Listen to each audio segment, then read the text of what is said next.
Good afternoon. आप सभी को पिछली वीडियो RPWD एक्ट के ऊपर जो थी वो होप समझ में आई होगी अच्छी से। और आज का जो टॉपिक है हमारा PWD एक्ट, तो स्टार्ट करते हैं। PWD एक्ट 1995, इसकी शुरुआत कैसे हुई? देखो 1992 में इकोनॉमिक एंड सोशल कमीशन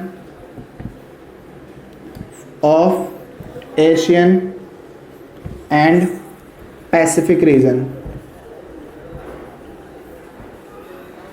इस कमीशन ने 1993 से लेकर के 2002 को, यानी कि 1993 से 2002 को international decade for the disabled, यानी कि डिसेबिलिटी डिकेड घोषित करा। डिसेबिलिटी डिकेड घोषित करा और कहा कि इन 10 सालों के अंदर हम जो है पूरे वर्ल्ड के अंदर, खासकर एशिया और पैसिफिक रीजन के अंदर, जो डिसेबिलिटी के बेनिफिट्स हैं, वेलफेयर्स हैं, जो भी हम कर सकते हैं डिसेबिलिटी के अंदर या इन PWDs के लिए, हम वो करेंगे। ठीक है, इंडिया भी इस कमीशन का या ये जो मीटिंग हुई थी 1992 में, इसका सिग्नेचरी देश था। इसलिए इंडिया ने आगे चल करके 1995 में लेकर आए PWD एक्ट। ठीक है, PWD मतलब persons with disability, persons with disability act 1995 क्योंकि इसको सबसे पहले 12 दिसंबर 1995 को लाया गया लोकसभा में। ठीक है, और 22 दिसंबर 1995 को लाया गया राज्यसभा में। ठीक है, दोनों सदनों से पारित हो गया और इसीलिए इस एक्ट को 1995 का एक्ट कहा जाता है। लेकिन ये लागू कब हुआ? ये लागू हुआ 7 फरवरी 1996 को, accept Jammu and Kashmir.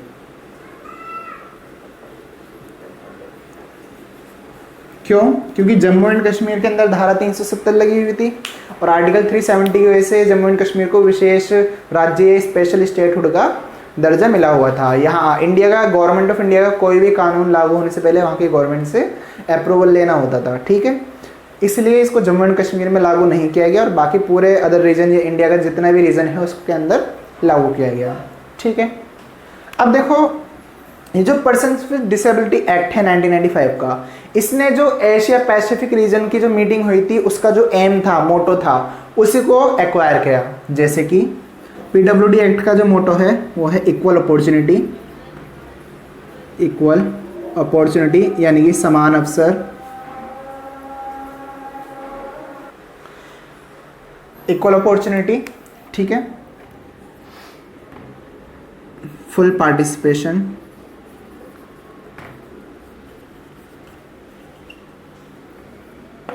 And protection of rights.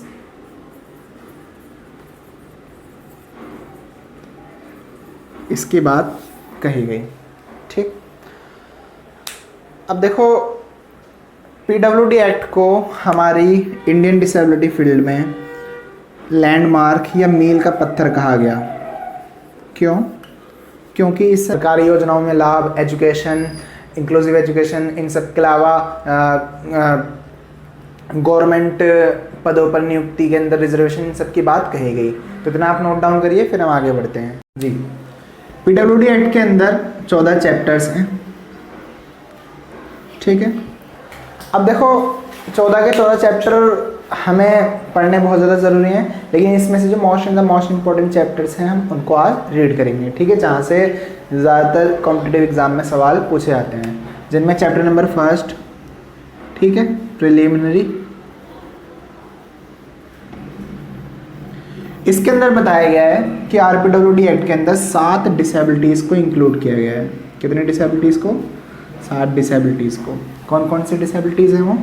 इसमें से पहली है ब्लाइंडनेस, दूसरी है लो विज़न, तीसरी है लोकोमोटर डिसेबिलिटी,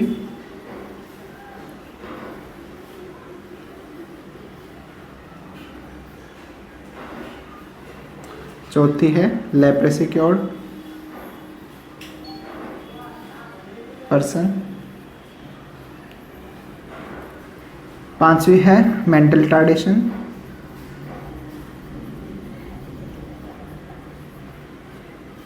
छठी है हियरिंग इम्पेयरमेंट।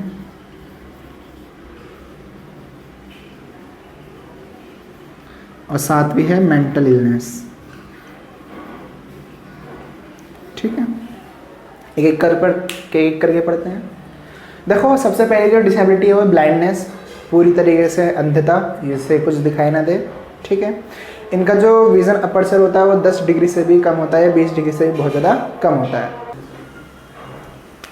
ब्लाइंडनेस जिसमें देखो 20/200 या 6/60, यानी कि एक सामान्य व्यक्ति अगर 200 फीट तक आराम से देख लेता है तो एक जो ब्लाइंड वाला व्यक्ति है वो 20 फीट तक भी नहीं देख पाता। इसी तरीके से जो एक नॉर्मल व्यक्ति 60 मीटर तक देख लेता है, एक ब्लाइंड व्यक्ति 6 मीटर तक भी नहीं देख पाता। और इनका जो विज़न एरिया होता है वो 20 डिग्री से भी कम होता है। ठीक है, अब देखो लो विज़न में सारे करेक्शन करने के बाद, यानी कि जितने भी पॉसिबल करेक्शन हो सकते हैं आँखों के अंदर जो किए जा सकते हैं मेडिकली, उनके करने के बावजूद भी उस व्यक्ति को देखने में दिक्कत आ रही है और ये 6/18 या 20/70 तक ही देख पाते हो। इनका जो विज़न एरिया होता है वो 30 डिग्री तक ही रहता है, ये इससे भी कम रहता है। ठीक है, ऐसे व्यक्तियों को लो विज़न कहा जाता है। फिर आते हैं लोकोमोटर डिसेबिलिटी, जिनको चलने फिरने में दिक्कत है, जिसके अंदर सेरेब्रल पॉल्सी, पोलियो और फिजिकल डिसेबिलिटी, ये सारी डिसेबिलिटीज़ इंक्लूड हैं। इन सब के अलावा लेप्रेसी क्योर्ड,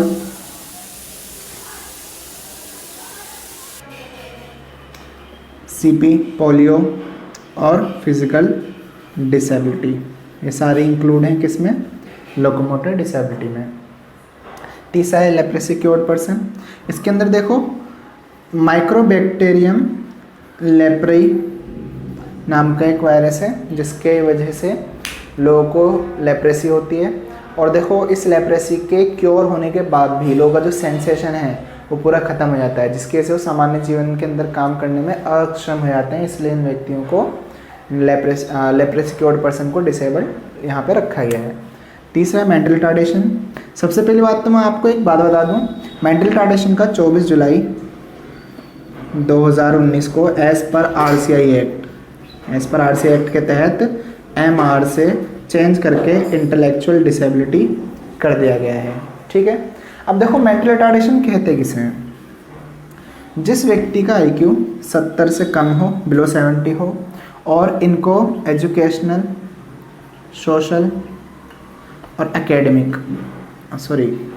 एजुकेशनल, सोशल और डेली लिविंग, इस सब के अंदर बहुत ज़्यादा प्रॉब्लम आती हो या सामान्य व्यक्तियों की तुलना में बिल्कुल भी ये काम ना कर पाते हो, तो ऐसे व्यक्तियों को हम कहते हैं मेंटल रिटार्डेशन, या आज के टाइम पे इसका नाम इंटेलेक्चुअल डिसेबिलिटी कर दिया गया है। तीसरा है हियरिंग इम्पेयरमेंट। हियरिंग इम्पेयरमेंट के अंदर अगर जिस व्यक्ति को 7 डेसिबल तक भी सुनाई नहीं देता है, 7 डेसिबल बहुत ज़्यादा तेज़ आवाज़ होती है, 7 डेसिबल तक भी अगर व्यक्ति नहीं सुन पा रहा है तो वो कहलाएगा हियरिंग इम्पेयरमेंट। ठीक है, या हियरिंग इम्पेयर्ड। तीसरा मेंटल इलनेस। मेंटल इलनेस के अंदर बाइपोलर डिसऑर्डर, सिजोफ्रेनिया, ठीक, ऑब्सेसिव कंपल्सिव डिसऑर्डर, ऐसे बहुत सारे डिसऑर्डर्स मिलकर या इस अलग अलग कैटेगरीज हैं किसके अंदर? मेंटल इलनेस के अंदर। ये 7 डिसेबिलिटीज़ हैं PWD एक्ट के अंदर जो बताई गई हैं। इसका दूसरा चैप्टर हमें बताता है सेंट्रल कोऑर्डिनेशन कमेटी के बारे में। ठीक है, यानी कि केंद्रीय समन्वय समिति। देखो ये जो है ये हमें बताता है कि भाई सेंट्रल गवर्नमेंट की जो एक कोऑर्डिनेशन कमेटी होगी जो कि PWD के ऊपर रिव्यू करेगी। इसके अंदर टोटल 23 मेंबर्स होंगे। कितने मेंबर्स होंगे? 23 मेंबर्स होंगे, जिसके अंदर से 18 मेंबर मिनिस्ट्री से होंगे, मिनिस्ट्री से, ठीक है, ministry of social justice and empowerment, social justice and empowerment से। तो 18 ministry of social justice of empowerment के मेंबर होते हैं, ठीक है, और 5 इसके अंदर PWDs होते हैं, ठीक है। और इस तरीके से टोटल 23 मेंबर की केंद्रीय समन्वय समिति बनती है, जिसका जो है हर 3 महीने के अंदर मीटिंग होती है। हर 3 महीने के अंदर क्या होती है? मीटिंग होती है। और यहाँ से मतलब क्वेश्चन भी आ चुका है 32/21 में। 32/21 में जो सेकंड शिफ्ट थी उसमें यही सवाल पूछा गया था भाई, केंद्र जो PWD की केंद्रीय समन्वय समिति होती है उसके अंदर कितने मेंबर होते हैं? तो आंसर क्या था उसका? 23 मेंबर, ठीक है। तो ये छोटी छोटी बातें जो हैं हमको याद रखनी पड़ेंगी ताकि हम अपना एग्जाम को अच्छे से क्रैक कर सकें। अब देखो इसी की तरह थर्ड चैप्टर के अंदर, थर्ड चैप्टर में बताया गया है स्टेट कोऑर्डिनेशन कमेटी, ठीक है, जिसको department of social justice and department of state social justice and empowerment held करेगा। और देखो यहाँ का जो पदेन अध्यक्ष होता है, यहाँ का जो हेड होता है, जो एक तरीके से प्रेसिडेंट होता है, वो कौन होता है? State minister, state minister of social justice and empowerment ministry का, यानी कि इस मिनिस्ट्री का जो राज्य मंत्री होता है वो इसका क्या होता है? पदेन अध्यक्ष होता है। ऐसे ही यहाँ पे जो स्टेट का जो स्टेट का या मैं कहूँ राज्य का जो मंत्री होता है, राज्य मंत्री, यहाँ पे देखो मिनिस्ट्री का राज्य मंत्री है, यहाँ पे राज्य के अंदर जो मंत्री है, तो यहाँ पे स्टेट का जो स्टेट का जो सोशल जस्टिस एंड एम्पावरमेंट का मंत्री है वो इसका अध्यक्ष होता है, ठीक है। यहाँ पे हर 3 महीने के अंदर रिव्यू लेना पड़ता है एक मीटिंग का, और यहाँ पे हर 6 महीने के अंदर रिव्यू लेना पड़ता है। मेंबर सेम रहेंगे, ठीक है। और इस तरीके से ये 3 चैप्टर हैं। चौथा चैप्टर जो है वो इसके अंदर अर्ली इंटरवेंशन की बात करता है कि भाई किस तरीके से अर्ली इंटरवेंशन को करना चाहिए या अर्ली इंटरवेंशन किस तरीके से किया जाना चाहिए, इनकी डिसेबल्ड लोगों की पहचान के लिए क्या क्या प्रोसेस रहेगा, और पहचान के बाद क्या क्या हम जल्द से जल्द इनका आगे प्रोसेस बढ़ाएं, किस किस तरीके से क्या काम करना है। इसके बाद जो मोस्ट इम्पोर्टेंट चैप्टर है वो है चैप्टर नंबर 5 एजुकेशन, वो हम पढ़ेंगे अभी, तो आप नोट डाउन करिए। और 5th जो चैप्टर है वो है एजुकेशन के ऊपर, ठीक है। देखो एजुकेशन में PWD कहता है कि भाई जो भी PWD है उसको 18 साल की एज तक फ्री एजुकेशन प्रोवाइड की जाएगी स्टेट और सेंट्रल गवर्नमेंट के द्वारा। इन सब के अलावा किसी भी इंटीग्रेटेड एजुकेशन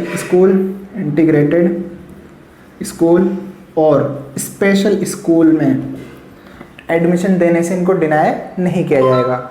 इन सब के अलावा यहाँ पे बात की गई है बैरियर फ्री इन्वायरमेंट की, barrier free environment for PWD, ठीक है। इन सब के अलावा यहाँ पे बात की गई एजुकेशन के अंदर किसी भी तरीके की कॉर्पोरल पनिशमेंट नहीं दी जाएगी PWDs को, 18 साल तक एजुकेशन फ्री है, ठीक है। 4% रिजर्वेशन, 4% रिजर्वेशन दिया गया है हायर एजुकेशन में, हायर एजुकेशन में। अब देखो हमने जब लास्ट क्लास में RPWD के बारे में पढ़ा था तो हमने वहाँ पे पढ़ा था कि भाई RPWD के अंदर 5% रिजर्वेशन दिया गया है हायर एजुकेशन में, क्योंकि वो इसका अपडेटेड वर्जन है, ठीक है। ये क्या है? 4% यहाँ पे रिजर्वेशन दिया गया है, ठीक। इन सब के अलावा जो चैप्टर नंबर 6 है, चैप्टर नंबर जो, ठीक है, इतना आप नोट डाउन करिए, फिर हम आगे बढ़ते हैं। जो 6th चैप्टर है वो बात करता है एम्प्लॉयमेंट के बारे में, एम्प्लॉयमेंट फॉर द PWDs। अब देखो यहाँ पे जो है पहली बार 3% रिजर्वेशन दिया गया, किसको? PWDs को। 3% रिजर्वेशन किसके अंदर? गवर्नमेंट नियुक्तियों में या सरकारी जॉब की जो नियुक्ति हैं उसके अंदर 3% रिजर्वेशन रखा गया PWDs के लिए। इन सब के अलावा एक आ गया भाई जो कॉरपोरेट इंडस्ट्रीज़ हैं वो भी ये सुनिश्चित करेंगे कि भाई उनके सेक्टर में या उनकी कंपनीज के अंदर ज़्यादा से ज़्यादा PWDs को रखा जाए, ठीक है। यहाँ पे 1% सभी के लिए रखा है, जैसे 1% फिजिकल डिसेबिलिटी, 1% ब्लाइंडनेस और 1% हियरिंग इम्पेयरमेंट। इस तरीके से भी इसका डिस्ट्रीब्यूशन किया गया, ठीक। इन सब के अलावा देखो आगे बहुत सारे चैप्टर हैं जो बात करते हैं सोशल सिक्योरिटीज़ के बारे में, जो सीवियर पीडब्ल्यूडीज़ हैं उनके एडमिशन के बारे में, किस तरीके से हम इंस्टीट्यूशन खोल सकते हैं डिसेबिलिटी फील्ड में इनके वेलफेयर के लिए, इन सब के बारे में आगे चैप्टर्स में बात की गई है। इन सब के अलावा किसी भी तरीके का भेद ना किया जाए, विभेद ना किया जाए, सोशल सिक्योरिटी सामाजिक सुरक्षा के बारे में बात की गई है कि इनकी सामाजिक सुरक्षा क्या क्या होंगी, ये समाज के अंदर इनको अलग नहीं देखा जाए, बराबर का दर्जा दिया जाए, अधिकारों को बढ़ावा दिया जाए, इन सब की बात आगे के चैप्टर में की गई है। इसका जो लास्ट चैप्टर है वो है चैप्टर नंबर 14, जिसके अंदर जिसको मिसलेनियस कहा गया है, मिसलेनियस। और इसके अंदर बताया गया भी अगर कोई भी इसका वायोलेशन करता है, यानी कि इस एक्ट का वायोलेशन करता है, मानता नहीं है, तो उसको 2 साल की जेल, 2 साल का जेल प्रिजन या 20,000 रुपये तक का जुर्माना हो सकता है। क्या हो सकता है? 20,000 रुपये तक का जुर्माना। ठीक है।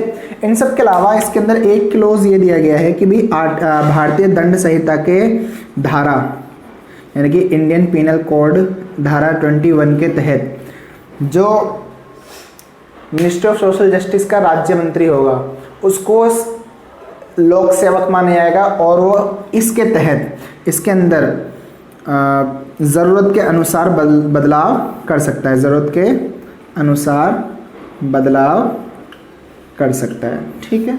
ये था हमारा PWD एक्ट 1995। होप आपको ये PWD एक्ट समझ में आया होगा, और अगर आपको ये समझ में आया तो प्लीज़ हमारे चैनल स्पेशल एडुपीडिया को सब्सक्राइब करिए और हमें आगे बढ़ाइए। ठीक है।